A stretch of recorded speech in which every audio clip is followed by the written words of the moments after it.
Seigneur, merci pour ce moment. Amen, amen, amen. Bonjour, la sœur Milena.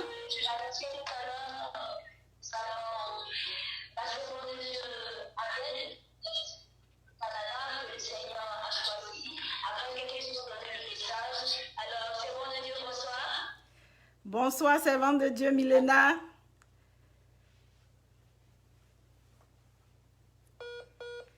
Que le Seigneur vous bénisse pour cette émission.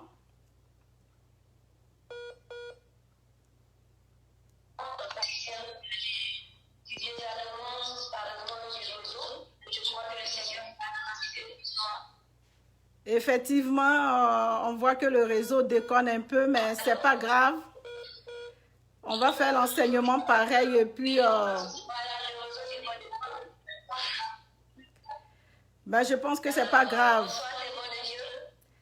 Oui. Bon.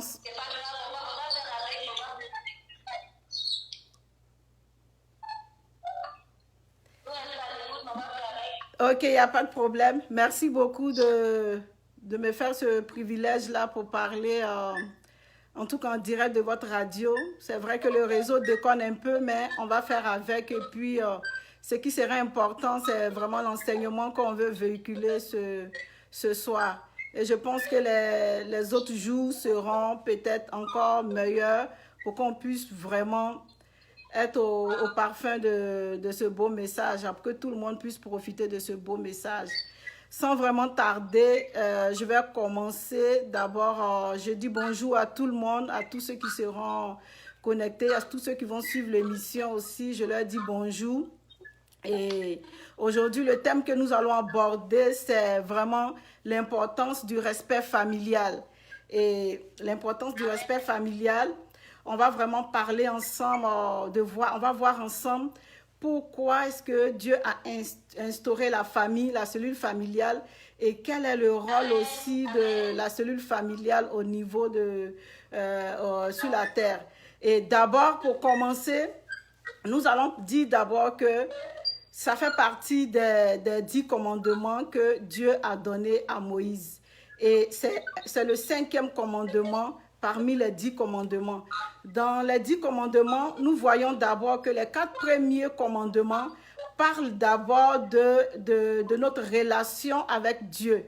Elle parle de nos relations avec Dieu. Et la Bible dit qu'au commencement, Dieu créa les cieux et la terre. Donc, on voit d'abord Dieu en premier et ensuite, on voit maintenant sa création qui vient après. Donc, si la Bible dit qu'au commencement, Dieu créa les cieux et la terre, et on voit pourquoi ici, dans les 10 commandements, il a parlé d'abord de la relation d'abord divine. Comment nous allons l'adorer et quels sont ses principes. Donc, on voit ici que les 4 premiers commandements parlent de notre relation avec Dieu et ensuite, le 5e commandement parle de la relation avec nos parents. Et le 5e commandement, qu'est-ce qu'il dit? Il dit, honore ton père et ta mère afin que tes jours se prolongent dans le pays que l'Éternel, ton Dieu, te donne. Donc, on voit que ici, le 5e commandement nous dit d'honorer nos parents et afin que nos jours puissent être longs dans le pays que Dieu nous donne. Donc, ce 5e commandement, il est vraiment au centre de tous les commandements, et des 10 autres commandements. Et c'est vraiment l'un des commandements le plus important. Et si ce commandement-là n'a pas été bien respecté, il peut agir sur les autres commandements. Une personne qui ne respecte pas la cellule familiale, un père qui n'est pas capable de prendre l'autorité sur sa famille, il aura du mal à avoir l'autorité sur d'autres choses. Et il aura de la défaillance dans son adoration. On voit aussi une mère aussi qui n'est pas capable d'aider sa famille. Comme Dieu a dit, la femme est l'aide de son mari. Si elle n'est pas capable, on va voir qu'il aura de la faille aussi dans son adoration. Et un enfant aussi qui n'est pas capable d'honorer ou d'obéir obéir à ses parents, on va voir qu'il aura la faille dans son adoration. Donc, ce 5e commandement-là est vraiment l'un des commandements le plus important parce que c'est lui qui va faire que tu seras bien dans ton adoration avec Dieu. Et après ce 5e commandement, on voit que dans ce 5e commandement-là aussi, c'est là que sont aussi les présidents, les ministres, les avocats, les juges, les instituteurs. On voit que c'est dans cette cellule familiale-là que tout sort, tout part de là. Et même si aujourd'hui tu vois quelqu'un qui n'est pas capable de respecter une autorité, un enfant qui n'est pas capable de respecter une autorité, quand tu vas fouiller dans sa vie, tu vas voir qu'il a eu des failles dans sa cellule familiale. Soit quand tu vas t'approcher de lui, tu vas aller en profondeur, tu vas voir que c'est un enfant qui a été peut-être rejeté, c'est un enfant qui a beaucoup souffert dans sa famille, c'est un enfant qui n'a pas eu beaucoup d'amour, donc tout part de là. Et aujourd'hui, on voit qu'il y a certaines personnes, par exemple, souvent qui sont cachées, par exemple, derrière les réseaux sociaux, des jeunes, des personnes qui sont tellement impolies, arrogantes derrière la caméra. Mais quand tu vas tout ça, tu vas un peu plus loin, tu vas voir que ces personnes-là, la base a été fausse dans la cellule familiale parce qu'ils n'ont pas eu de respect pour leurs parents, donc ils n'ont pas aussi de respect pour les autres. Donc, et c'est dans ce commandement-là aussi que sortent aussi les 5 ministères auxquels Dieu nous appelle aussi pour exercer sur la terre. Donc, c'est vraiment quelque chose de très capital. Et après, on voit qu'il y a 4 autres commandements. Les 4 autres commandements font partie de notre relation humaine. Ça parle de nos relations humaines, entre nous personnes, comment Dieu veut nous amener à pouvoir gérer nos relations humaines. Les 4 autres commandements parlent vraiment de notre relation humaine. Donc, on a vu que les 4 premiers commandements parlent de nos relations avec Dieu. Le 5e commandement parle de notre relation avec nos parents. Et les autres 4 commandements parlent de nos relations avec les humains, les humains. Mais ce que nous devons savoir, c'est que tous ces commandements-là, ce n'est pas une tradition, ce n'est pas une culture, mais c'est une loi, c'est une recommandation divine. Parce que certaines personnes peuvent dire aujourd'hui que en Afrique, les Africains, peut-être, ils doivent respecter les parents. Mais peut-être en Occident, on ne doit pas respecter. Ou peut-être en Asie, on ne doit pas respecter. Ou peut-être, je ne sais pas où. Mais je veux vous dire que ce n'est pas une question culturelle ou une question de tradition, le respect des parents. Mais c'est une question de recommandation divine. Et je pense que on est unanime sur tout ce fait-là, que tu sois chrétien ou musulman, on est unanime sur le fait qu'on doit respecter nos parents. Les musulmans sont d'accord qu'on doit respecter nos parents parce que ça fait partie du Coran. Les chrétiens sont d'accord avec, même si on n'est pas d'accord sur certains bords, mais je pense que ce 5e commandement-là, on est tous d'accord avec ce 5e commandement-là. Donc, pour vous dire que ce n'est pas une tradition, une culture, mais c'est une institution divine. Et on voit aussi que la Bible dit que toute écriture est inspirée de Dieu. Donc, ce n'est pas que c'est quelqu'un qui l'a écrit. C'est vrai que Dieu a donné la loi à Moïse. Moïse l'a écrit, mais cette loi-là est venue de Dieu lui-même. Et que ce soit même un serviteur ou un prophète ou un sacrificateur qui l'écrivait, il faut qu'on sache que c'est une inspiration de Dieu. Elle est venue de Dieu. On dit que toute écriture est inspirée de Dieu. Donc, c'est Dieu qui a donné ces écritures-là. Donc, une fois encore de plus, ça doit nous emmener à savoir que ce passage de la Bible, là, Exode 20, verset 12, qui dit « Honore ton père et ta mère, afin que tes jours se prolongent dans le pays que Dieu te donne. » C'est une institution divine, donc on doit la respecter.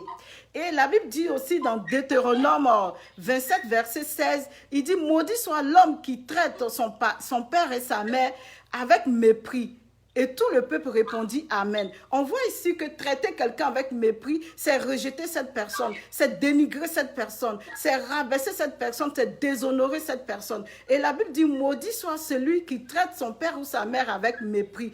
Parce qu'on voit qu'en traitant le père et la mère avec mépris, c'est comme si tu étais en train de bafouer l'institution divine. C'est comme si tu étais en train de bafouer le commandement que Dieu avait donné. Alors, une malédiction peut s'attacher à ça. Donc, faisons attention à comment nous traitons vraiment nos parents parce que c'est une institution divine. Ce n'est pas une tradition ou une coutume. Et on voit que les parents, là, nos parents, ils ont beaucoup souffert pour nous. Les parents, c'est quelqu'un, c'est quand il te met au monde, personne ne voit comment il se sacrifie pour s'occuper de son enfant. C'est vraiment personnel. Moi, je prends mon exemple. Quand j'ai eu ma première fille, je ne travaillais pas. Mais du coup, j'avais tout perdu. Je ne pensais plus à moi, mais je pensais juste à mon enfant. Comment mon enfant allait se vêtir, comment mon enfant allait s'habiller, comment elle allait à l'école, comment elle allait étudier. Du coup, j'avais tout oublié moi-même, mais c'est de l'enfant que je pensais. Donc, c'est des sacrifices aussi que les parents aussi à leur niveau font. Et ce sacrifice-là, on le voit aussi avec Dieu aussi lorsqu'il a créé Adam et Ève et que Adam et Ève ont perdu leur autorité parce qu'ils ont donné cette autorité au diable. On a vu comment Dieu, dans son plan, il a voulu redonner cette autorité-là à ses enfants qu'il avait créés, Adam et Ève. On voit que chaque soir, la Bible dit que Dieu venait dans le jardin pour les rencontrer. Comme un père, il venait parler avec eux, il venait échanger avec eux. Donc, quand ils ont perdu ça, je pense que ça a fait mal à Dieu. Mais son plan comme un père, c'était comment faire pour restaurer cette famille-là, pour restaurer cette unité familiale-là. Il n'a pas voulu se défaire d'eux. Et il a envoyé son fils Jésus aussi se sacrifier pour nous, pour restaurer cette famille-là. Donc, la Bible nous dit aussi que tout ce qui est sur la terre là, c'est l'ombre des choses célestes. Et on peut le voir dans Hébreux 8, verset 5. Si la Bible nous dit que tout ce qui est sur la terre, c'est l'ombre des choses célestes, alors nous devons savoir que les parents, là, la cellule familiale, doit être par conséquent l'ombre des choses célestes. Donc, ça doit nous interpeller, on doit comprendre que si Dieu a instauré cette institution, c'est parce que, effectivement, ça doit être l'ombre des choses célestes. Donc, je donne ici l'exemple d'un arbre. Un arbre qui est là, qui produit de l'ombre. Et tout le monde vient en bas de ce arbre-là pour s'abriter, pour se reposer. Mais une fois que l'arbre est coupé, alors on ne voit plus d'ombre. Et je prends aussi l'exemple d'une personne qui marche. À travers l'ombre de la personne, on peut savoir si la personne est grand, petit ou mince. Parce que l'ombre, c'est le reflet de ce qui est la personne réelle. Donc, si on voit ici que la Bible nous dit dans Hébreux 8, verset 5, que tout ce qui est sur la terre, c'est l'ombre des choses célestes. Alors, la cellule familiale, c'est l'ombre des choses célestes sur la terre. Quoi de plus normal encore de respecter cette cellule familiale-là parce que c'est l'ombre des choses célestes. Donc, en respectant cette cellule familiale, alors tu respectes Dieu. Nous allons voir que dans Galates 4, verset 26, dans Galates 4, verset 26, on parle de Dieu, la mère. Et dans Matthieu 6, verset 9, on parle de Dieu le Père. Dans Matthieu 6, verset 9, il a dit à ses disciples, si vous priez, dites notre Père qui est dans les cieux, pour vous dire qu'effectivement, il existe un Père. Et quand on voit l'ombre de cette chose-là, alors il y a un Père terrestre qui est le Papa, qui est l'ombre des choses célestes, qui est l'ombre de Dieu, notre Père. Donc, on doit encore plus de plus le respecter parce que c'est l'ombre de Dieu le Père qui est le petit papa qui est sur la terre. Et dans Galates 4, verset 26, il dit, mais la Jérusalem d'en haut est libre et c'est elle notre mère. Donc on voit ici qu'il y a la mère aussi dans le ciel, qui est la Jérusalem céleste. La mère c'est qui? La mère c'est Jésus-Christ qui s'est donné sur la croix pour nous. La Bible dit que lorsque il était sur la croix, ils ont percé ses côtes. La Bible dit que l'eau est sortie, le sang est sorti de ses côtes. Et de là, toi tu es sorti. De là, moi je suis sorti. De là, l'église est sortie. Et on voit aussi qu'une mère aussi physique pour aller mettre au monde un enfant, elle perd de l'eau, elle perd du sang et l'enfant naît. Et on voit sur la croix qu'il a aussi un enfant qui est né. Et c'est ça qu'on appelle la nouvelle naissance. Donc on voit ici cette ombre-là de cet enfant que Dieu a mis au monde sur la croix. On voit que c'est de la même manière que la maman aussi donne aussi naissance à une personne. Donc on voit vraiment encore l'ombre de cette chose céleste là, qui est en train de se manifester sur la terre. Quoi de plus encore normal de respecter les parents, de respecter la mère, de la valoriser, parce que Si on est capable de valoriser Dieu, de valoriser ce sacrifice-là que Dieu a accompli sur la croix pour que l'Église soit née aujourd'hui, alors pourquoi ne pas valoriser ce sacrifice que notre maman a eu et elle a fait pour nous mettre au monde? Il faut le valoriser. Il y a des personnes aujourd'hui qui regardent la passion du Christ, ils pleurent. Ces personnes-là coulent des larmes parce qu'ils sont beaucoup sensibles. Mais c'est la même douleur que ta mère a eue quand elle devait t'accoucher. C'est la même douleur. Elle a perdu les os, elle a perdu le sang pour que tu puisses naître. Donc si tu veux avoir une bonne adoration, si tu veux que ta adoration aussi, ton adoration monte aussi vers le Seigneur, alors il faut que tu respectes aussi ce sacrifice que ta mère a eu à l'hôpital pour pouvoir te mettre au monde. Et Dieu le Fils aussi, qui est représenté comme Jésus-Christ. Donc, on voit ici que tout ce qui était cette cellule familiale-là, la maman, le papa, l'enfant, on voit que c'est représenté vraiment dans le ciel et que nous sommes l'ombre de ces choses-là représentées dans le ciel. Et la Bible nous dit que sur la terre ici, quand on regarde, on voit que lorsque Dieu avait demandé à Noé de faire rentrer tous les insectes, il devait rentrer 2 par 2. Donc, il devait rentrer par famille, par couple.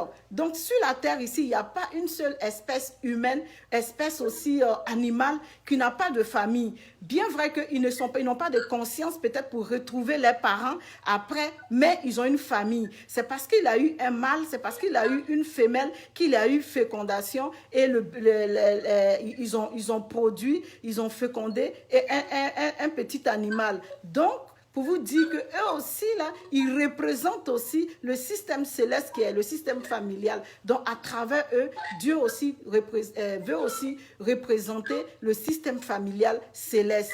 Donc, toutes ces choses ensemble nous démontrent que la cellule familiale, tout ce qui a créé, Dieu, à travers sa création, à travers sa créature, il parle de lui-même. À travers sa créature, on peut reconnaître comment Dieu est, le plan de Dieu est constitué, comment le gouvernement de Dieu est constitué, comment la cellule de Dieu est constituée. Quand tu vois la famille, la cellule familiale, tu vois la reproduction, tu peux comprendre que c'est vraiment l'homme des choses célestes qui ont été représentées sur la terre. Et quand tu descends un peu dans le verset, il dit... Enfin que tes jours se prolongent dans le pays que l'Éternel te donne. David a dit, je suis né, j'ai vieilli, je n'ai jamais vu le juste mendier son pain. Donc on voit ici que quand il dit enfin que tes jours se prolongent dans le pays que l'Éternel te donne, on voit d'abord aussi une promesse d'abord terrestre, qui est d'abord cette bénédiction dont on doit jouir de cette bénédiction terrestre-là parce que on honore nos parents, alors on doit jouir de cette bénédiction terrestre qui a été aussi promis à Abraham. Il a dit à Abraham, regarde le sable de la terre, telle sera ta postérité. Donc c'est aussi ce pays que Dieu nous donne, c'est aussi dans ce pays que nous sommes, où nos parents nous ont mis au monde, où nos parents nous ont couchés, où Dieu nous a envoyés. C'est là aussi que nous devons bénéficier aussi de ces bénédictions-là. Quand Dieu donnait cette recommandation divine, il n'a pas donné de conditions. Il a dit que tu respectes et voici ce qui va t'arriver. Alors, c'est une bénédiction conditionnée. Donc, on doit respecter nos parents, on doit les honorer et on doit obéir à nos parents pour pouvoir bénéficier de cette bénédiction terrestre-là. Et cette bénédiction terrestre-là, elle ne s'arrête pas seulement sur la terre. Elle ne s'arrête pas seulement sur la terre. Elle est aussi dans le royaume des cieux parce qu'il a dit, je m'en vais préparer une place pour vous et je reviens vous chercher. Donc, on voit que cette bénédiction terrestre là, elle est aussi une bénédiction céleste. Là où nous allons jouir aussi de la vie éternelle. Et il a dit à Abraham, regarde les étoiles aussi du ciel. Donc on a aussi notre part aussi de bénédiction là-bas. Mais comme je le dis, ce 5e commandement qui est le centre de tous les commandements est vraiment très important. Pour pouvoir bénéficier de cette vie éternelle-là, ça part de toute cette cellule familiale. Si l'enfant ne respecte pas ses droits en obéissant à ses parents, il va faillir à son adoration et il va faillir à sa mission aussi sur terre. Si le père aussi, qui est le chef de famille, faillit aussi à son autorité familiale, alors ça va agir aussi sur ses enfants et il n'aura pas aussi une bonne adoration et ça sera difficile pour lui aussi de pouvoir de pouvoir faire monter son adoration vers le Seigneur. Si la maman aussi ne joue pas aussi son rôle aussi familial que Dieu lui a donné, vous allez voir aussi que ça va agir aussi sur la cellule familiale. Et je voudrais quand même terminer par certains points pour dire que je sais qu'il y a beaucoup, c'est pas facile quand même de surmonter certaines difficultés et aller jusqu'à se réconcilier peut-être avec les parents parce que c'est une recommandation divine. Parce que je connais des personnes qui ont eu des abus sexuels avec leurs propres parents. J'ai eu des personnes que les parents ont maltraitées. J'ai vu des personnes que les parents ont rejetées. J'ai vu des personnes qui ont beaucoup souffert de la mauvaise gestion de la cellule familiale, et qui ont gardé beaucoup de choses. Ce n'est pas vraiment facile de transcender toutes ces choses et aller à une autre dimension du pardon. Mais je pense que rien n'est impossible à Dieu. Tout est possible à Dieu. Et je pense que si nous demandons la grâce de Dieu, si nous demandons la faveur de Dieu, si nous demandons l'amour de Dieu, nous pouvons aller à cette dimension-là et nous pouvons expérimenter ce pardon-là. Je ne demande pas à chacun ce soir-là, après mon enseignement, de prendre peut-être le téléphone ou d'appeler son père ou bien d'aller chez son père ou chez sa mère. Mais je demande à la personne de prier et de demander à Dieu de vraiment le remplir d'amour, de le remplir de miséricorde, afin qu'il puisse expérimenter ce pardon-là et aller à une autre dimension pour pardonner ses parents. Et pour vous dire que c'est parce qu'il le faut obligatoirement, parce que c'est vraiment une recommandation divine et elle est accompagnée de bénédictions. Tu ne peux pas respecter une autorité si tu ne respectes pas tes parents. Il y a beaucoup de personnes qui déshonorent les autorités, qui insultent les autorités, qui insultent ce que Dieu a établi sur eux parce qu'ils n'en sont pas capables de respecter leurs parents. Donc cela se répercute sur leur comportement. Cela se répercute sur la manière de voir la vie. Donc, ce n'est pas facile, mais avec Dieu, rien n'est impossible. Si nous demandons la miséricorde de Dieu, l'amour de Dieu, je pense que nous pouvons aller jusqu'à là et expérimenter cet amour-là et aller respecter nos parents. Je vais terminer par certains points que Dieu même, il a dit. Quand nous sommes enfants, nous devons obéir à nos parents. Quand nous sommes enfants, nous devons obéir à nos parents. Et on le voit dans Éphésiens 6, verset 1. Quand tu es enfant, ton devoir là, c'est d'obéir à tes parents. La Bible dit, enfants, obéissez à vos parents selon le Seigneur, car cela est juste. La Bible dit que quand tu obéis à tes parents, cela est juste devant lui. Donc un enfant, là, son devoir, là, c'est d'obéir à ses parents. Maintenant, quand on est adulte, tu es déjà adulte, tu as ta famille, tu as ta femme, tu as tes enfants. Là, on ne parle plus d'obéissance parce que ton père ne peut pas te dire, je n'aime pas la femme que tu as, et puis tu vas obéir à tes parents, ou ton père te dit, non, j'aime pas ce que tu fais. Mais là, on parle de respect. Et on peut le voir dans Lévitique 19, verset 3. Quand on est adulte, là, on ne parle plus d'obéissance, mais on parle de respect. Donc, en tant qu'adulte, nous devons respecter nos parents. Maintenant, quand nos parents sont vieux, qu'est-ce que la Bible dit quand nos parents sont vieux? La Bible dit d'assister nos parents lorsqu'ils sont vieux. On peut le voir dans Matthieu 15, verset 5. Et la Bible nous dit d'assister nos parents. Donc, on a vu, en tant qu'enfants, nous devons obéir à nos parents. En tant qu'adultes, nous devons respecter nos parents. Et quand nos parents sont vieux, nous devons les assister. On le voit dans Matthieu 15, verset 5.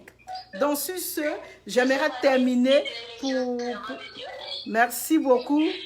Que Dieu vous bénisse. Que Dieu vous bénisse. Oui, c'est ça. Donc, merci beaucoup pour l'émission. J'ai été vraiment contente d'être avec vous. J'espère que l'enseignement va faire du bien à beaucoup de personnes et que le Seigneur vous bénisse. Amen.